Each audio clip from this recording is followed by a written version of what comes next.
بسم اللہ الرحمن الرحیم۔ اللہ کے نام سے شروع جو نہایت مہربان رحمت والا ہے۔ الف لام میم را تلك آیات الكتاب والذی انزل الیک من ربک الحق ولكن اکثر الناس لا یؤمنون۔ یہ کتاب کی آیتیں ہیں اور وہ جو تمہاری طرف تمہارے رب کے پاس سے اترا حق ہے، مگر اکثر آدمی ایمان نہیں لاتے۔ جیسا کہ سورہ بقرہ کے شروع میں عرض کیا گیا، ان حروف مقطعات کا صحیح مطلب اللہ تعالیٰ کے سوا کوئی نہیں جانتا۔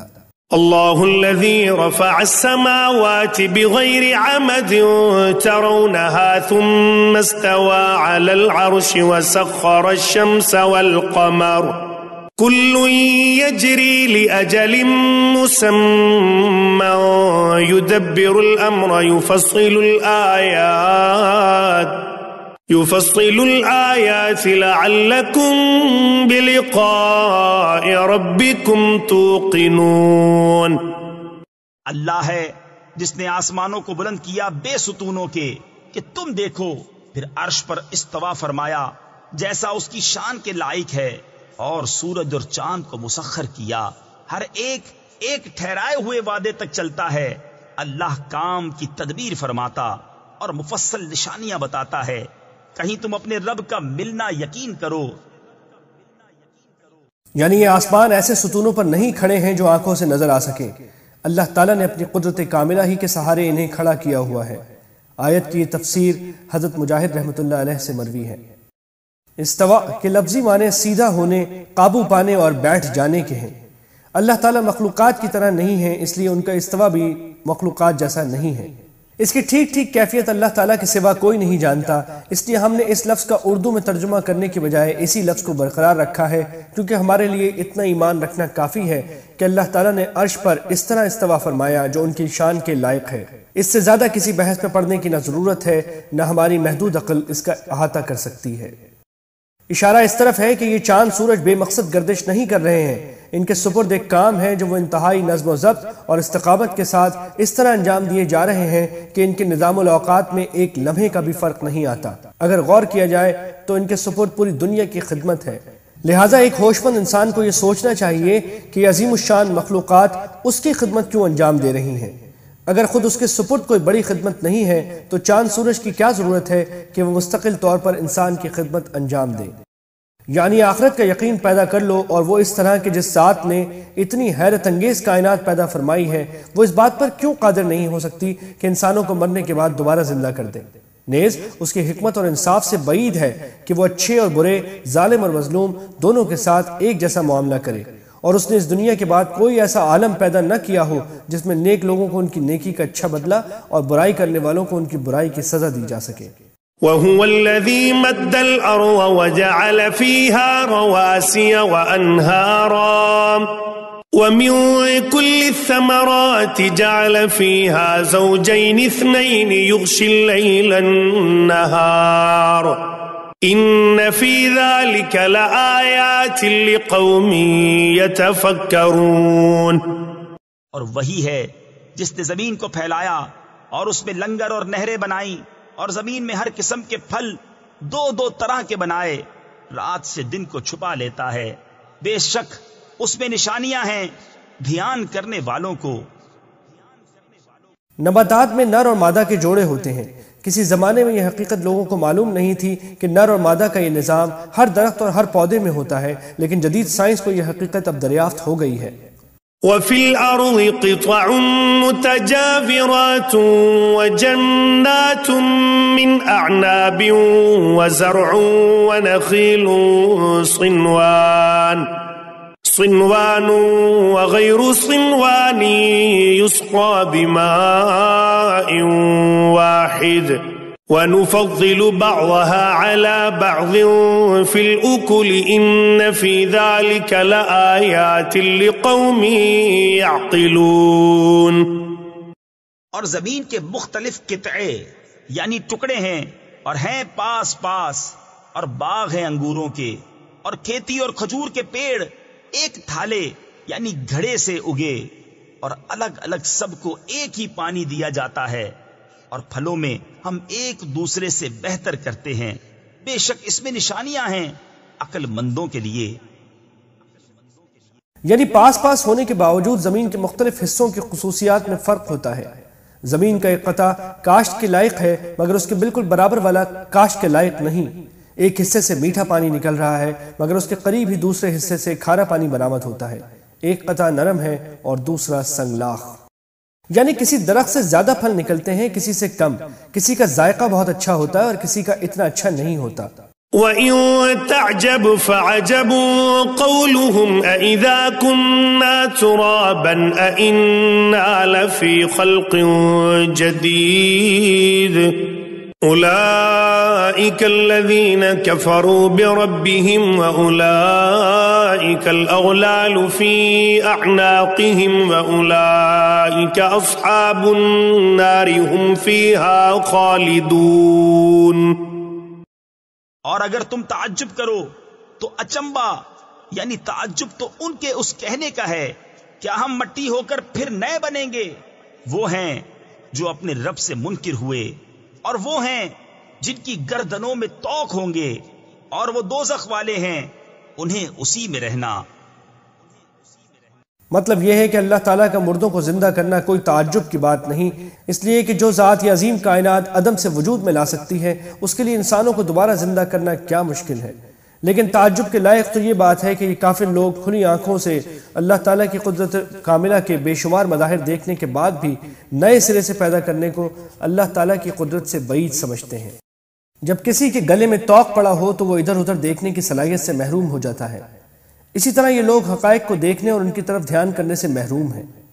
اس کے علاوہ گلے میں توق دراصل غلامی کی علامت ہے، چنانچہ اسلام سے پہلے معاشروں میں غلاموں کے ساتھ یہی معاملہ کیا جاتا تھا۔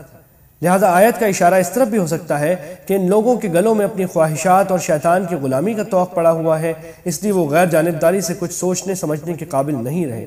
اور بعض مفسرین نے اس جملے کا مطلب یہ بھی بیان کیا ہے کہ آخرت میں ان کے گلوں میں توق ڈالے جائیں گے۔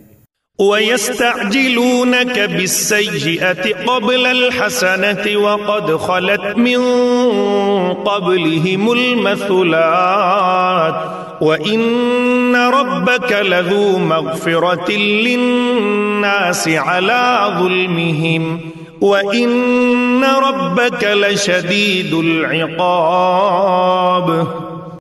اور تم سے عذاب کی جلدی کرتے ہیں رحمت سے پہلے، اور ان سے اگلوں کی سزائیں ہو چکی، اور بے شک تمہارا رب تو لوگوں کے ظلم پر انہیں ایک طرح کی معافی دیتا ہے، اور بے شک تمہارے رب کا عذاب سخت ہے۔ کفار مکہ حضرت صلی اللہ علیہ وسلم سے یہ مطالبہ کرتے تھے کہ اگر ہمارا دین غلط ہے تو اللہ تعالیٰ سے کہیے کہ ہم پر عذاب نازل کر دے۔ یہ ان کے اس بیہودہ مطالبے کی طرف اشارہ ہے۔ یعنی جو چھوٹے چھوٹے گناہ انسان سے نادانی میں سرزد ہو جائیں یا بڑے گناہ ہوں مگر انسان ان سے توبہ کر لے تو اللہ تعالیٰ ان زیادتیوں کے باوجود اپنے بندوں کو معاف فرما دیتا ہے۔ لیکن کفر و شرک اور اللہ تعالیٰ کے ساتھ ضد اور عناد کا معاملہ ایسا ہے کہ اس پر اللہ تعالیٰ کا عذاب بھی بڑا سخت ہے۔ لہٰذا بندوں کو یہ سوچ کر بے فکر نہ ہونا چاہیے کہ اللہ تعالیٰ بڑا بخشنے والا ہے، اس لیے وہ ہماری ہر نافرمانی کو ضرور معاف کر دے گا۔ وَيَقُولُ الَّذِينَ كَفَرُوا لَوْلَا أُنزِلَ عَلَيْهِ آيَةٌ مِّن رَّبِّهِ إِنَّمَا أَنتَ مُنذِرٌ وَلِكُلِّ قَوْمٍ هَادٍ۔ اور کافر کہتے ہیں ان پر ان کے رب کی طرف سے کوئی نشانی کیوں نہیں اتری؟ تم تو ڈر سنانے والے ہو اور ہر قوم کے ہادی۔ حضرت صلی اللہ علیہ وسلم کو بہت سے معجزات دیے گئے تھے، لیکن کفار مکہ اپنی طرف سے نت نئے معجزات کی فرمائش کرتے رہتے تھے، اور جب ان کا کوئی مطالبہ پورا نہ ہوتا تو وہ یہ بات کہتے تھے جو اس آیت میں مذکور ہے۔ جواب میں قرآن کریم نے فرمایا کہ حضرت صلی اللہ علیہ وسلم تو ایک پیغمبر ہیں اور وہ اپنی طرف سے اللہ تعالیٰ کی مرضی کے بغیر کوئی معجزہ نہیں دکھا سکتے، اور اللہ تعالیٰ نے ہر قوم کے پاس ایسے پیغمبر بھیجے ہیں، ان سب کا یہی حال تھا۔ اللہ يعلم ما تحمل كل انثى وما تغيض الارحام وما تزداد وكل شيء عنده بمقدار۔ اللہ جانتا ہے جو کچھ کسی مادہ کے پیٹ میں ہے، اور پیٹ جو کچھ گھٹتے اور بڑھتے ہیں، اور ہر چیز اس کے پاس ایک اندازے سے ہے۔ یعنی اللہ تعالیٰ کے علم میں ہے کہ کس ماں کے پیٹ میں کیسا بچہ ہے اور رحم میں رہتے ہوئے حمل بڑھ رہا ہے یا گھٹ رہا ہے۔ عالم الغیب والشہادۃ الکبیر المتعال، ہر چھپے اور کھلے کا جاننے والا، سب سے بڑا، بلندی والا۔ سواء منکم من اسر القول ومن جہر به ومن هو مستخف باللیل وسارب بالنہار، برابر ہیں جو تم میں بات آہستہ کہے اور جو آواز سے، اور جو رات میں چھپا ہے اور جو دن میں راہ چلتا ہے۔ له معقبات من بين يديه ومن خلفه يحفظونه من أمر الله إن الله لا يغير ما بقوم حتى يغيروا ما بأنفسهم وَإِذَا أَرَادَ اللَّهُ بِقَوْمٍ سُوءًا فَلَا مَرَدَّ لَهُ وَمَا لَهُم مِّن دُونِهِ مِن وَالٍ۔ آدمی کے لیے بدلی والے فرشتے ہیں اس کے آگے اور پیچھے کہ بحکم خدا اس کی حفاظت کرتے ہیں۔ بے شک اللہ کسی قوم سے اپنی نعمت نہیں بدلتا جب تک وہ خود اپنی حالت نہ بدل لیں، اور جب اللہ کسی قوم سے برائی چاہے تو وہ پھر نہیں سکتی، اور اس کے سوا ان کا کوئی حمایتی نہیں۔ نگراں سے یہاں مراد فرشتے ہیں۔ اس آیت نے واضح فرما دیا کہ اللہ تعالیٰ نے ہر انسان کی حفاظت کے لیے کچھ فرشتے مقرر فرما رکھے ہیں جو باری باری اپنے فرائض انجام دیتے ہیں۔ قرآن کریم میں اصل لفظ معقبات استعمال ہوا ہے جس کے معنی ہے باری باری آنے والے۔ اس کی تفصیل صحیح بخاری کی ایک حدیث میں آئی ہے کہ فرشتوں کی ایک جماعت دن کے وقت انسانوں کی نگرانی پر مامور ہے اور دوسری جماعت رات کے وقت ان کی حفاظت کرتی ہے۔ ابو داؤد کی ایک روایت میں حضرت علی رضی اللہ تعالیٰ عنہ سے مروی ہے کہ یہ فرشتے مختلف حادثات سے انسانوں کی حفاظت کرتے ہیں، البتہ جب اللہ تعالیٰ کا حکم ہی یہ ہو کہ کسی شخص کو کسی تکلیف میں مبتلا کیا جائے تو یہ فرشتے وہاں سے ہٹ جاتے ہیں۔ تفصیل کے لیے دیکھیے معارف القرآن۔ انسانوں کی حفاظت پر جو فرشتے مقرر ہیں اس سے کسی کو یہ غلط فہمی ہو سکتی تھی کہ جب اللہ تعالیٰ نے حفاظت کا انتظام کر رکھا ہے تو انسان کو بے فکر ہو جانا چاہیے اور گناہ و ثواب کی پرواہ بھی نہ کرنی چاہیے کیونکہ یہ فرشتے حفاظت کر لیں گے۔ آیت کے اس حصے میں اس غلط فہمی کو دور کرتے ہوئے فرمایا گیا ہے کہ یوں تو اللہ تعالیٰ کسی قوم کی اچھی حالت کو بدحالی سے خود بخود نہیں بدلتا، لیکن جب وہ نافرمانی پر کمر باندھ کر اپنی حالت خود بدل ڈالیں تو پھر اللہ تعالیٰ کا عذاب آتا ہے اور اسے کوئی دور نہیں کر سکتا۔ چنانچہ وہ نگراں فرشتے بھی ایسی صورت میں کام نہیں دیتے۔ هو الذي يريكم البرق خوفا وطمعا وينشئ السحاب الثقال، وہی ہے کہ تمہیں بجلی دکھاتا ہے ڈر کو اور امید کو اور بھاری بدلیاں اٹھاتا ہے۔ وَيُسَبِّحُ الرَّعْدُ بِحَمْدِهِ وَالْمَلَائِكَةُ مِنْ خِيفَتِهِ وَيُرْسِلُ الصَّوَاعِقَ فَيُصِيبُ بِهَا مَن يَشَاءُ وَهُمْ يُجَادِلُونَ فِي اللَّهِ وَهُوَ شَدِيدُ الْمِحَالِ، اور گرج اسے سراہتی یعنی خدا کی تعریف کرتی ہوئی اس کی پاکی بولتی ہے، اور فرشتے اس کے ڈر سے اور کڑک بھیجتا ہے تو اسے ڈالتا ہے جس پر چاہے، اور وہ اللہ میں جھگڑتے ہوتے ہیں اور اس کی پکڑ سخت ہے۔ بادلوں کی گرج کا حمد اور تسبیح کرنا حقیقی معنی میں بھی ہو سکتا ہے کیونکہ کائنات کی ہر چیز کے بارے میں قرآن کریم نے سورہ بنی اسرائیل میں فرمایا ہے کہ وہ اپنے اپنے انداز میں اللہ تعالیٰ کی حمد اور تسبیح کرتی ہے، مگر لوگ ان کی تسبیح کو سمجھتے نہیں ہیں۔ اور اس کا یہ مطلب بھی ہو سکتا ہے کہ جو شخص بھی بادلوں کی گرج چمک، اس کے اسباب اور اس کے نتائج پر غور کرے گا وہ دنیا کے کونے کونے تک پانی پہنچانے کے اس حیرت انگیز نظام کو دیکھ کر اس خالق و مالک کی تعریف کیے بغیر نہیں رہ سکتا جس نے یہ نظام بنایا ہے۔ نیز وہ اس نتیجے تک ضرور پہنچے گا کہ جس ذات نے یہ محیر العقول نظام بنایا ہے وہ ہر عیب سے پاک ہے اور اس کو اپنی خدائی میں کسی شریک یا مددگار کی ضرورت نہیں، اور تسبیح کے یہی معنی ہیں۔ له دعوة الحق والذين يدعون من دونه لا يستجيبون لهم بشيء إلا كباسط كفيه إلى الماء ليبلغ فاه وما هو ببالغه وما دعاء الكافرين إلا في ضلال. اسی کا پکارنا سچا ہے، اور اس کے سوا جن کو پکارتے ہیں وہ ان کی کچھ بھی نہیں سنتے مگر اس کی طرح جو پانی کے سامنے اپنی ہتھیلیاں پھیلائے بیٹھا ہے کہ اس کے منہ میں پہنچ جائے، اور وہ ہرگز نہ پہنچے گا، اور کافروں کی ہر دعا بھٹکتی پھرتی ہے. وَلِلَّهِ يَسْجُدُ مَن فِي السَّمَاوَاتِ وَالْأَرْضِ طَوْعًا وَكَرْهًا وَظِلَالُهُم بِالْغُدُوِّ وَالْآصَالِ. اور اللہ ہی کو سجدہ کرتے ہیں جتنے آسمانوں اور زمین میں ہیں، خوشی سے خواہ مجبوری سے، اور ان کی پرچھائیاں ہر صبح و شام. سجدہ کرنے سے یہاں مراد اللہ تعالیٰ کے احکام کے آگے جھک جانا ہے. مومن خوشی خوشی ان احکام کے آگے جھکتا ہے اور اللہ تعالیٰ کے ہر فیصلے پر راضی رہتا ہے، اور کافر اللہ تعالیٰ کے تکوینی فیصلوں کے آگے مجبور ہے، اس لیے وہ چاہے یا نہ چاہے اللہ تعالیٰ کائنات میں جو فیصلے فرماتا ہے مجبوراً ان کے آگے سر جھکانے کے سوا اس کے پاس کوئی چارہ نہیں. واضح رہے کہ یہ سجدے کی آیت ہے، اس کی تلاوت یا سننے سے سجدہ واجب ہوتا ہے. قل من رب السماوات والأرض قل الله قل أفاتخذتم من دونه أولياء لا يملكون لأنفسهم نفعا ولا ضرا قل هل يستوي الأعمى والبصير أم هل تستوي الظلمات والنور أم جعلوا لله شركاء خلقوا كخلقه فتشابه الخلق عليهم قل الله خالق كل شيء وهو الواحد القهار. تم فرماؤ کون رب ہے آسمانوں اور زمین کا؟ تم خود ہی فرماؤ اللہ. تم فرماؤ تو کیا اس کے سوا تم نے وہ حمایتی بنا لیے ہیں جو اپنا بھلا برا نہیں کر سکتے ہیں؟ تم فرماؤ کیا برابر ہو جائیں گے اندھا اور انکھیارا، یا کیا برابر ہو جائیں گے اندھیریاں اور اجالا؟ کیا اللہ کے لیے ایسے شریک ٹھہرائے ہیں جنہوں نے اللہ کی طرح کچھ بنایا تو انہیں ان کا اور اس کا بنانا ایک سا معلوم ہوا؟ تم فرماؤ اللہ ہر چیز کا بنانے والا ہے اور وہ اکیلا سب پر غالب ہے.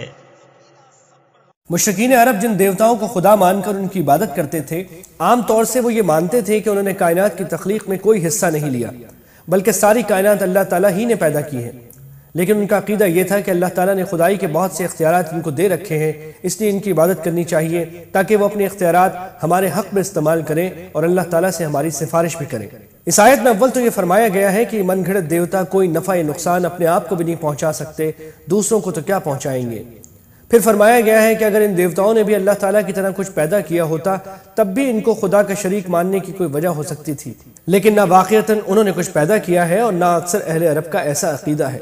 پھر ان کو اللہ تعالیٰ کا شریک قرار دے کر ان کی عبادت کا آخر کیا جواز ہے؟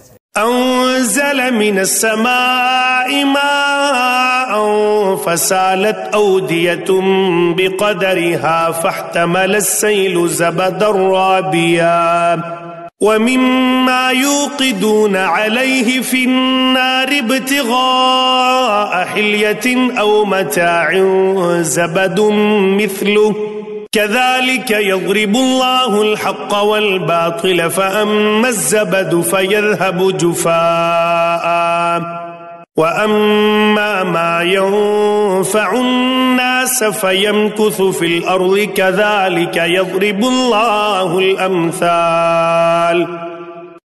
اس نے آسمان سے پانی اتارا تو نالے اپنے اپنے لائق بہ نکلے، تو پانی کی رو یعنی دھار اس پر ابھرے ہوئے جاگ اٹھا لائی، اور جس پر آگ دہکاتے ہیں گہنا یعنی زیور یا اور اسباب بنانے کو، اس سے بھی ویسے ہی جھاگ اٹھتے ہیں.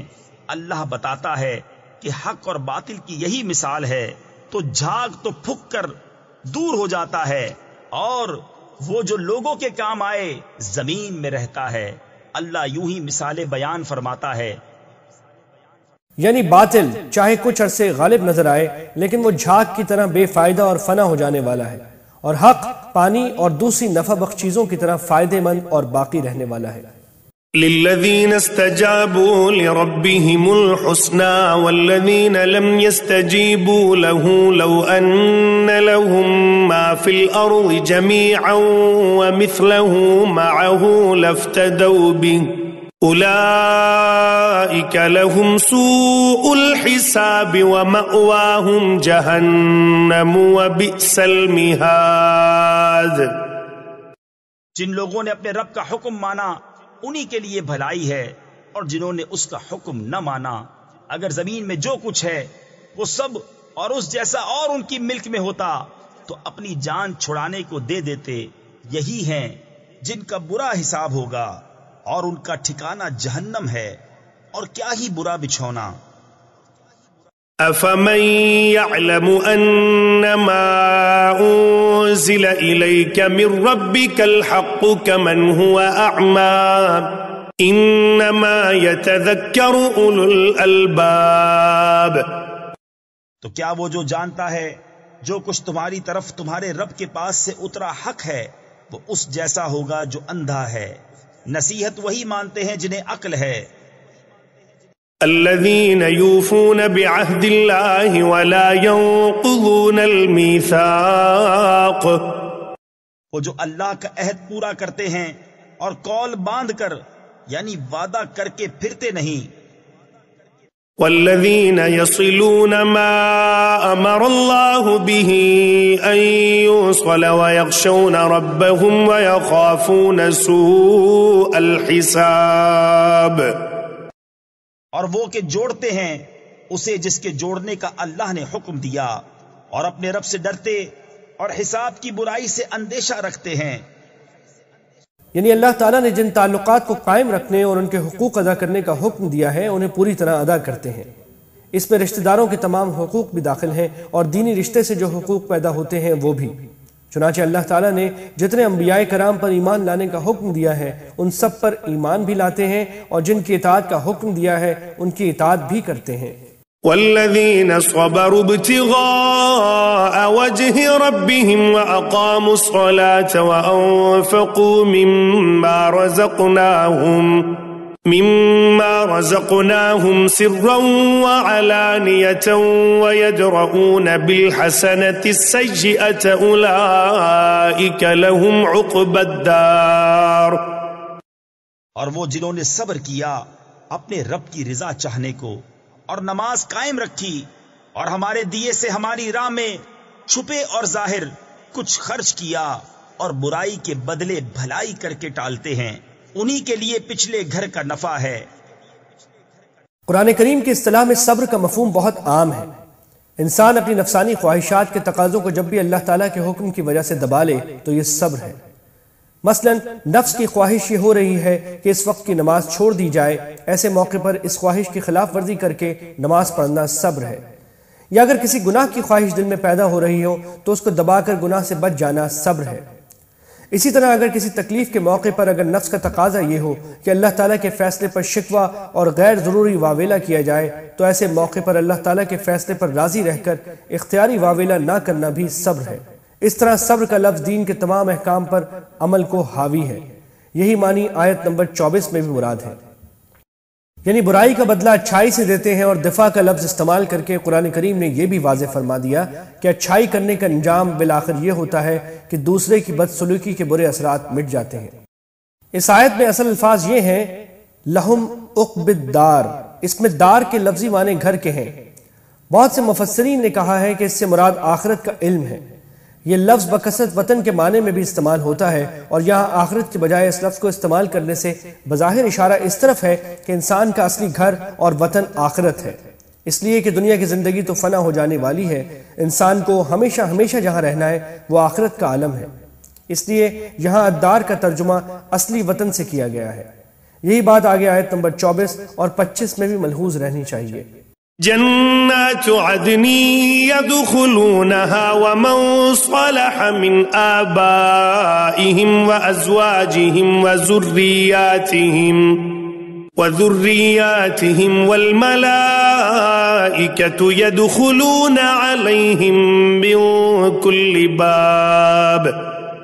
بسنے کے باغ جن میں وہ داخل ہوں گے اور جو لائق ہوں ان کے باپ دادا اور بیبیوں اور اولاد میں، اور فرشتے ہر دروازے سے ان پر یہ کہتے آئیں گے، سلام علیکم بما صبرتم فنعم عقبى الدار، سلامتی ہو تم پر، تمہارے صبر کا بدلہ تو پچھلا گھر کیا ہی خوب ملا۔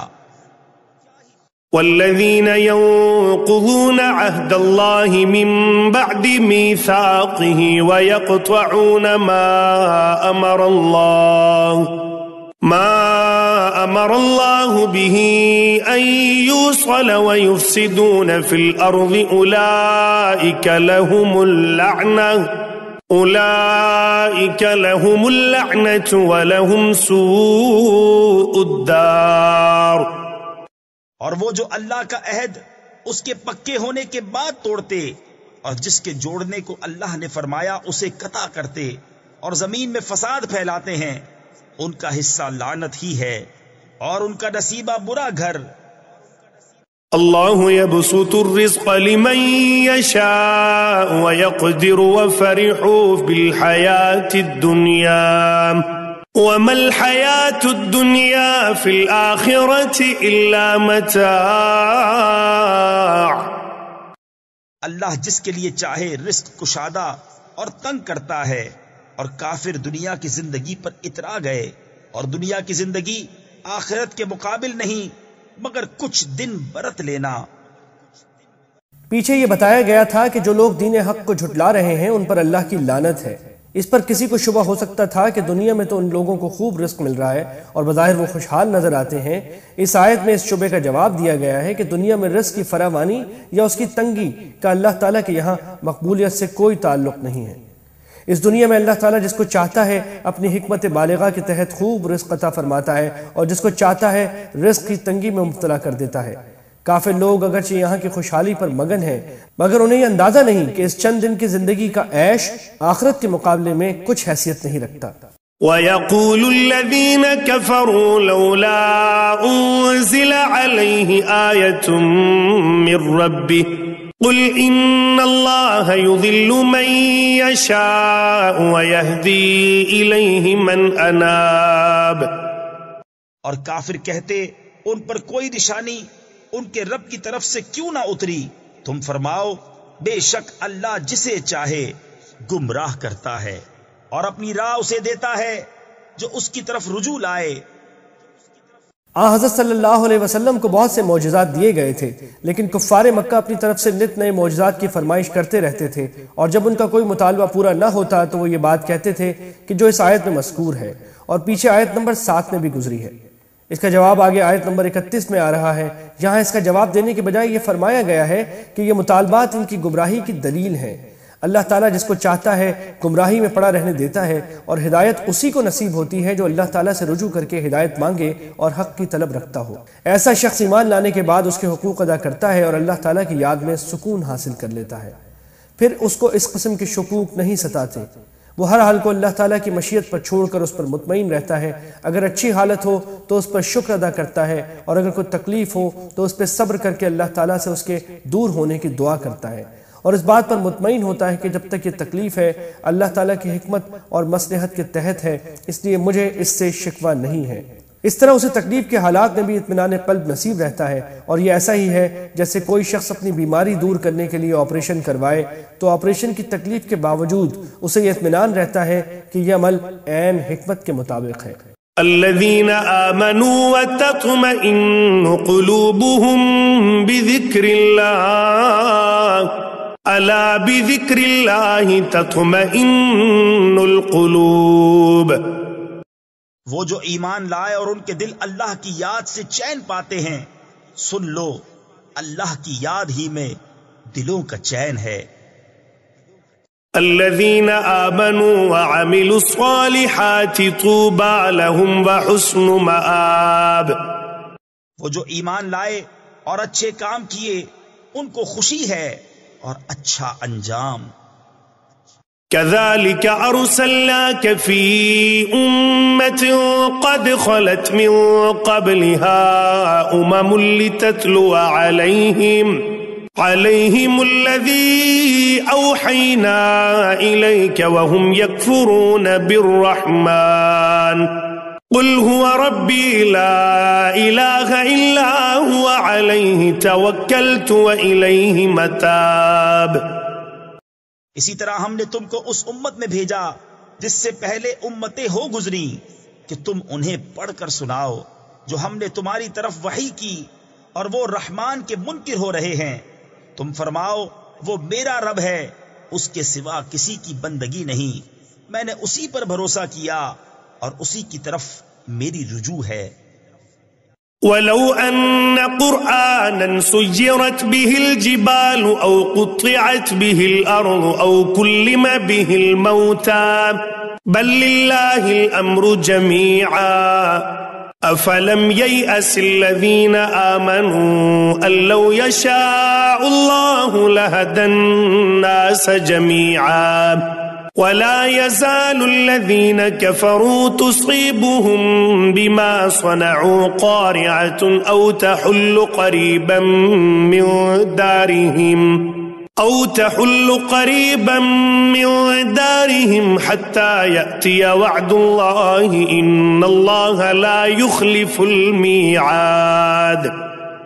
اور اگر کوئی ایسا قرآن آتا جس سے پہاڑ ٹل جاتے یا زمین پھٹ جاتی یا مردے باتیں کرتے، جب بھی یہ کافر نہ مانتے، بلکہ سب کام اللہ ہی کے اختیار میں ہیں، تو کیا مسلمان اس سے نا امید نہ ہوئے کہ اللہ چاہتا تو سب آدمیوں کو ہدایت کر دیتا، اور کافروں کو ہمیشہ ان کے کیے پر سخت دھمک یعنی انتہائی سخت مصیبت پہنچتی رہے گی یا ان کے گھروں کے نزدیک اترے گی، یہاں تک کہ اللہ کا وعدہ آئے۔ بے شک اللہ وعدہ خلاف نہیں کرتا۔ اس آیت میں ان چند معجزات کا ذکر فرمایا گیا ہے جن کی فرمائش مکہ مکرمہ کے کافر لوگ کیا کرتے تھے۔ وہ کہتے تھے کہ مکہ مکرمہ کے ارد گرد جو پہاڑ ہیں ان کو یہاں سے ہٹا دو اور یہاں کی زمین کو شق کر کے یہاں سے دریا نکال دو، اور ہمارے باپ داداؤں کو زندہ کر کے ان سے ہماری بات کرا دو۔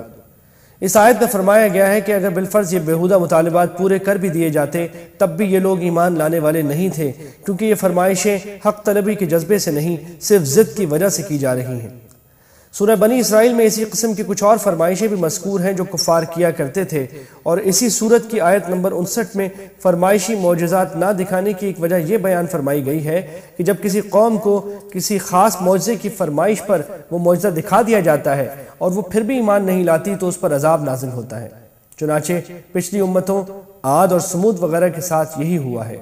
اللہ تعالیٰ کو معلوم ہے کہ یہ لوگ اپنے فرمائشی معجزات دیکھ کر بھی ایمان نہیں لائیں گے، اور ابھی ان کو ہلاک کرنا منظور نہیں ہے، اس لیے بھی ایسے معجزات نہیں دکھائے جا رہے۔ کبھی کبھی مسلمانوں کو یہ خیال ہوتا تھا کہ جو معجزات یہ لوگ مانگ رہے ہیں اگر وہ ان کو دکھا دیے جائیں تو شاید یہ لوگ مسلمان ہو جائیں۔ یہ آیت ان مسلمانوں کو ہدایت دے رہی ہے کہ انہیں اب اس بات سے اپنا ذہن فارغ کر لینا چاہیے اور یہ سوچنا چاہیے کہ اللہ تعالیٰ کی قدرت میں تو یہ بھی ہے کہ وہ ان سب کو اپنی قدرت سے زبردستی مسلمان کر دے، لیکن چونکہ دنیا کے اس امتحان گاہ کا اصل مقصد ہی یہ ہے کہ ہر شخص اپنی عقل استعمال کر کے اپنے اختیار سے ایمان لائے، اس لیے اللہ تعالیٰ نے اس معاملے میں اپنی قدرت کو استعمال نہیں کیا، البتہ ایسے دلائل واضح کر دیے ہیں کہ اگر انسان ان پر انصاف سے غور کرے اور ہٹ دھرمی چھوڑ دے تو اس کو حقیقت تک پہنچنے میں دیر نہیں لگنی چاہیے۔ اس کے بعد کافروں کی ہر فرمائش پوری کرنے کی کوئی ضرورت نہیں ہے۔ بعض مسلمانوں کو کبھی یہ خیال بھی ہوتا تھا کہ جب یہ لوگ ایمان والے نہیں ہیں تو ان پر ابھی کوئی عذاب کیوں نہیں آ جاتا۔ اس آیت میں اس کا یہ جواب دیا گیا ہے کہ ان لوگوں پر چھوٹی چھوٹی مصیبتیں تو اس دنیا میں بھی پڑتی رہتی ہیں، مثلا کبھی قحط آ جاتا ہے، کبھی کوئی اور بلا نازل ہو جاتی ہے، اور بعض اوقات ان کی قریبی بستیوں پر ایسی مصیبتیں آ جاتی ہیں جن سے یہ لوگ خوف زدہ ہو جاتے ہیں، مگر ان کو اصل عذاب اس وقت ہوگا جب قیامت آنے کا وعدہ پورا ہوگا۔ وَلَقَدِ اسْتُهْزِئَ بِرُسُلٍ مِّن قَبْلِكَ فَأَمْلَيْتُ لِلَّذِينَ كَفَرُوا ثُمَّ أَخَذْتُهُمْ فَكَيْفَ كَانَ عِقَابِ۔ اور بے شک تم سے اگلے رسولوں پر بھی ہنسی کی گئی تو میں نے کافروں کو کچھ دنوں ڈھیل دی، پھر انہیں پکڑا تو میرا عذاب کیسا تھا۔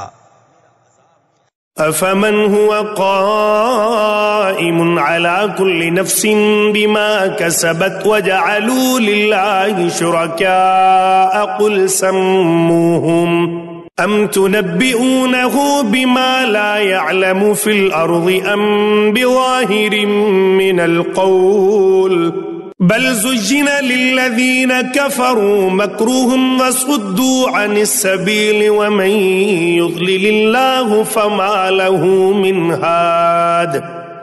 تو کیا وہ جو ہر جان پر اس کے اعمال کی نگہداشت رکھتا ہے اور وہ اللہ کے شریک ٹھہراتے ہیں، تم فرماؤ ان کا نام تو لو، یا اسے وہ بتاتے ہو جو اس کے علم میں ساری زمین میں نہیں، یا یوں ہی اوپری یعنی بے معنی بات، بلکہ کافروں کی نگاہ میں ان کا فریب اچھا ٹھہرا ہے اور راہ سے روکے گئے، اور جسے اللہ گمراہ کرے اسے کوئی ہدایت کرنے والا نہیں.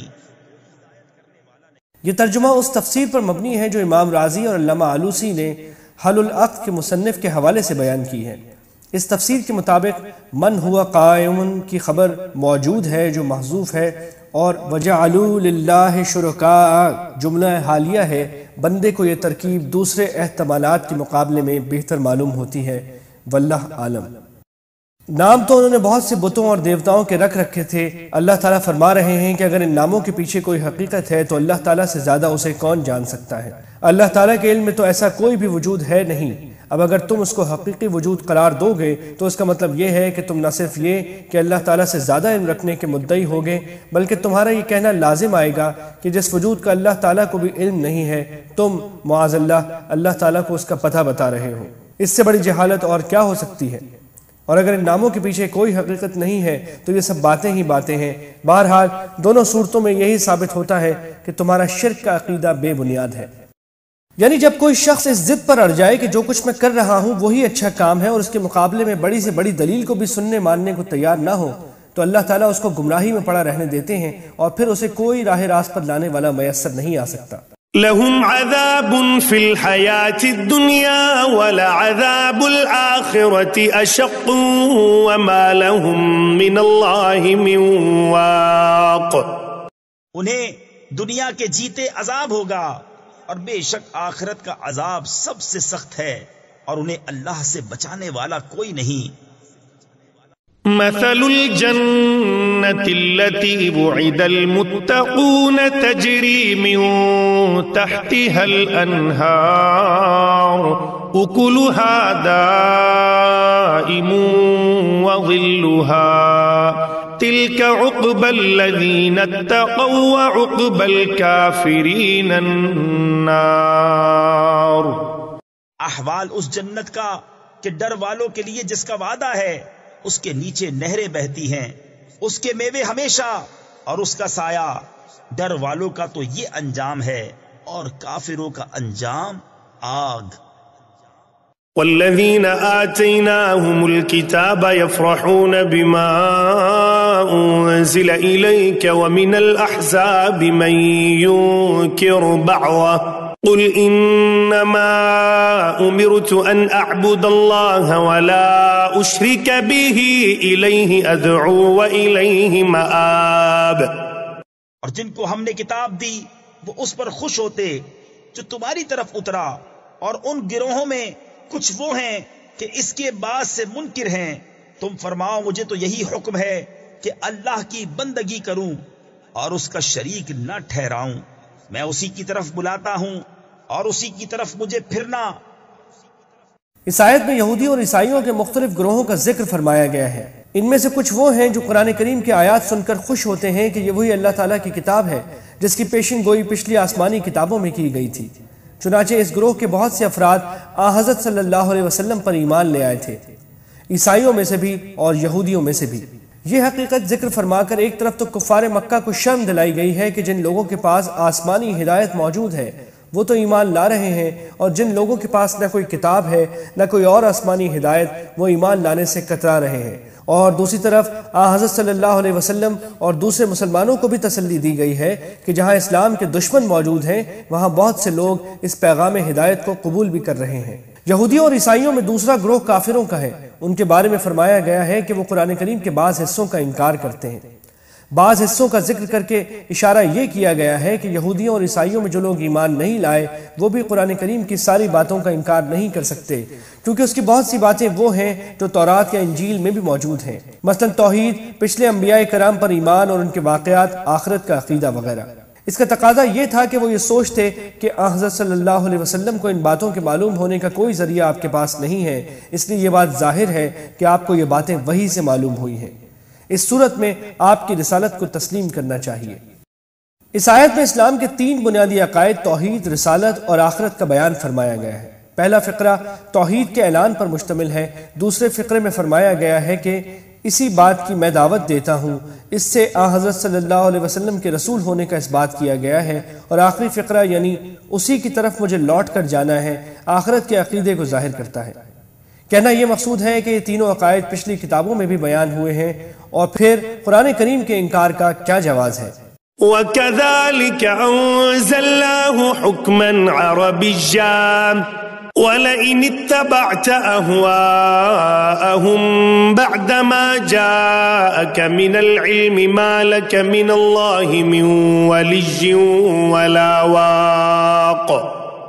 اور اسی طرف ہم نے اسے عربی فیصلہ اتارا، اور اے سننے والے اگر تو ان کی خواہشوں پر چلے گا بعد اس کے کہ تجھے علم آ چکا، تو اللہ کے آگے نہ تیرا کوئی حمایتی ہوگا نہ بچانے والا۔ یہاں سے آیت 38 تک اس بات کی وضاحت فرمائی گئی ہے کہ قرآن کریم کے جن حصوں کا یہ لوگ انکار کرتے ہیں اس کا بھی کوئی جواز نہیں ہے۔ وہ لوگ قرآن کریم کے ان احکام پر اعتراض کرتے تھے جو تورات اور انجیل کے احکام سے مختلف ہیں۔ ان آیات میں اللہ تعالیٰ نے یہ بیان فرمایا کہ بنیادی عقیدے تو تمام انبیاء کرام کی دعوت میں مشترک رہے ہیں، لیکن فروعی اور جزوی احکام مختلف انبیاء کرام کی شریعتوں میں مختلف ہوتے رہے ہیں، جس کی وجہ یہ ہے کہ ہر زمانے اور ہر امت کے حالات مختلف ہوتے ہیں۔ اس کے لحاظ سے اللہ تعالیٰ اپنی حکمت کے تحت مختلف زبانوں میں احکام بھی بدلتے رہتے ہیں، یعنی بہت سی چیزیں جو ایک نبی کی شریعت میں ناجائز تھیں دوسرے نبی کی شریعت میں حلال کر دی گئی، اور بعض اوقات اس کے برعکس بھی ہوا ہے۔ تو جس طرح پچھلی امتوں میں احکام کی تبدیلی کا یہ سلسلہ چلتا رہا ہے، اسی طرح یہ قرآن بھی ایک نیا حکم نامہ ہے جو اللہ تعالیٰ کی طرف سے آیا ہے، اور اس کے عربی زبان ہونے سے یہ اشارہ یہ کیا گیا ہے کہ ان حالات سے بالکل مختلف انداز میں نازل ہوا ہے جن میں پچھلی کتابیں نازل ہوئی تھی، اس لیے اسے عربی زبان میں نازل کیا گیا ہے جو رہتی دنیا تک باقی رہنے والی زبان ہے، اور اس میں اس آخری دور کے حالات کی رعایت رکھی گئی ہے۔ یعنی قرآن کریم کے جو احکام ان کافروں کو اپنی خواہشات کے خلاف نظر آ رہے ہیں ان میں آپ کو یہ اختیار نہیں ہے کہ ان کی رعایت سے ان میں کوئی تبدیلی کر سکیں، اگرچہ حضرت صلی اللہ علیہ وسلم سے اس بات کا تصور بھی نہیں ہو سکتا کہ آپ اللہ تعالیٰ کے احکام میں کوئی تبدیلی فرمائیں، لیکن ایک اصول کے طور پر یہ بات ارشاد فرما کر ساری دنیا کے لوگوں کو متنبہ کر دیا گیا ہے۔ وَلَقَدْ أَرْسَلْنَا رُسُلًا مِّن قَبْلِكَ وَجَعَلْنَا لَهُمْ أَزْوَاجًا وَذُرِّيَّةً وَمَا كَانَ لِرَسُولٍ أَن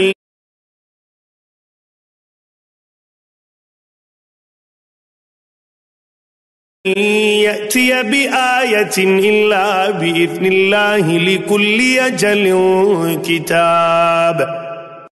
اور بے شک ہم نے تم سے پہلے رسول بھیجے اور ان کے لیے بیویاں اور بچے کیے، اور کسی رسول کا کام نہیں کہ کوئی نشانی لے آئے مگر اللہ کے حکم سے۔ ہر وعدے کی ایک لکھت یعنی تحریر ہے۔ اس آیت میں ایک تو کفار کے اس اعتراض کا جواب دیا گیا ہے کہ اگر حضرت صلی اللہ علیہ وسلم اللہ تعالیٰ کے رسول ہیں تو آپ کے بیوی بچے کیوں ہیں؟ جواب یہ دیا گیا ہے کہ بیوی بچے 1-2 انبیاء کرام کو چھوڑ کر تقریباً سارے انبیاء کو بھی عطا فرمائے گئے ہیں، کیونکہ نبوت کا ان سے کوئی تعارض نہیں ہے، بلکہ انبیاء کرام اپنے عمل سے واضح کرتے ہیں کہ ان کے حقوق کیسے ادا کیے جاتے ہیں اور ان کے حقوق اور اللہ تعالیٰ کے حقوق میں توازن کیسے قائم رکھا جاتا ہے۔ دوسرے یہ بات واضح کی گئی ہے کہ مختلف انبیاء کرام کی شریعتوں میں جزوی فرق ہوتا رہا ہے۔ يَمْحُ اللَّهُ مَا يَشَاءُ وَيُثْبِتُ وَعِندَهُ أُمُّ الْكِتَابِ۔ اللہ جو چاہے مٹاتا اور ثابت کرتا ہے، اور اصل لکھا ہوا اسی کے پاس ہے۔ تمام کتابوں کے اصل سے مراد لوح محفوظ ہے، جس میں اصل سے یہ بات درج ہے کہ کس امت کو کون سی کتاب اور کیسے احکام دیے جائیں گے۔ وَإِمَّا نُرِيَنَّكَ بَعْضَ الَّذِي نَعِدُهُمْ أَوْ نَتَوَفَّيَنَّكَ فَإِنَّمَا عَلَيْكَ الْبَلَاغُ وَعَلَيْنَا الْحِسَابُ۔ اور اگر ہم تمہیں دکھا دیں کوئی وعدہ جو انہیں دیا جاتا ہے یا پہلے ہی اپنے پاس بلا لیں تو بہرحال تم پر تو صرف پہنچانا ہے اور حساب لینا ہمارا ذمہ۔ بعض مسلمانوں کے دل میں یہ خیال آتا تھا کہ ان کافروں کی سرکشی کے باوجود ان پر کوئی عذاب کیوں نہیں آ رہا ہے۔ اس کا جواب اس آیت میں دیا گیا ہے کہ عذاب کا صحیح وقت اللہ تعالیٰ ہی نے اپنی حکمت کے تحت مقرر فرمایا ہوا ہے، وہ کسی وقت بھی آئے۔ حضرت صلی اللہ علیہ وسلم کو اپنا ذہن فارغ رکھنا چاہیے کہ ان کی ذمہ داری تبلیغ کی ہے، ان کافروں کا محاسبہ کرنا اللہ تعالیٰ کا کام ہے جو وہ اپنی حکمت کے تحت مناسب وقت پر انجام دے گا۔ أَوَلَمْ يَرَوْا أَنَّا نَأْتِي الْأَرْضَ نَنقُصُهَا مِنْ أَطْرَافِهَا وَاللَّهُ يَحْكُمُ لَا مُعَقِّبَ لِحُكْمِهِ وَهُوَ سَرِيعُ الْحِسَابِ۔ کیا انہیں نہیں سوچتا کہ ہم ہر طرف سے ان کی آبادی گھٹاتے آ رہے ہیں اور اللہ حکم فرماتا ہے، اس کا حکم پیچھے ڈالنے والا کوئی نہیں اور اسے حساب لیتے دیر نہیں لگتی۔ مطلب یہ ہے کہ جزیرہ عرب پر مشرکین اور ان کے عقائد کا جو تسلط تھا وہ رفتہ رفتہ سمٹ رہا ہے، اور مشرکین کے اثر و رسوخ کا دائرہ روز بروز کم ہو کر سکڑ رہا ہے، اور اس کی جگہ اسلام کے اثرات پھیل رہے ہیں۔ یہ ایک تعزیانہ ہے جس سے ان مشرکین کو سبق لینا چاہیے۔ وَقَدْ مَكَرَ الَّذِينَ مِن قَبْلِهِمْ فَلِلَّهِ الْمَكْرُ جَمِيعًا يَعْلَمُ مَا تَكْسِبُ كُلُّ نَفْسٍ وَسَيَعْلَمُ الْكُفَّارُ لِمَنْ عُقْبَى الدَّارِ۔ اور ان سے اگلے فریب کر چکے ہیں تو ساری خفیہ تدبیر کا مالک تو اللہ ہی ہے، جانتا ہے جو کچھ کوئی جان کمائے، اور اب جاننا چاہتے ہیں کافر کسے ملتا ہے پچھلا گھر۔ وَيَقُولُ الَّذِينَ كَفَرُوا لَسْتَ مُرْسَلًا قُلْ كَفَى بِاللَّهِ شَهِيدًا بَيْنِي وَبَيْنَكُمْ وَمَنْ عِندَهُ عِلْمُ الْكِتَابِ۔ اور کافر کہتے ہیں تم رسول نہیں، تم فرماؤ اللہ گواہ کافی ہے مجھ میں اور تم میں، اور وہ جسے کتاب کا علم ہے۔ یعنی تم جو حضرت صلی اللہ علیہ وسلم کی رسالت کا انکار کر رہے ہو اس سے کیا ہوتا ہے؟ تمہارے انکار سے حقیقت بدل نہیں سکتی۔ اللہ تعالیٰ بذات خود آپ کی رسالت کا گواہ ہے، اور ہر وہ شخص جسے آسمانی کتابوں کا علم ہے اگر انصاف کے ساتھ اس علم کی روشنی میں حضرت صلی اللہ علیہ وسلم کے حالات کا جائزہ لے گا تو وہ بھی یہ گواہی دیے بغیر نہیں رہ سکے گا کہ آپ اللہ تعالیٰ کے سچے رسول ہیں۔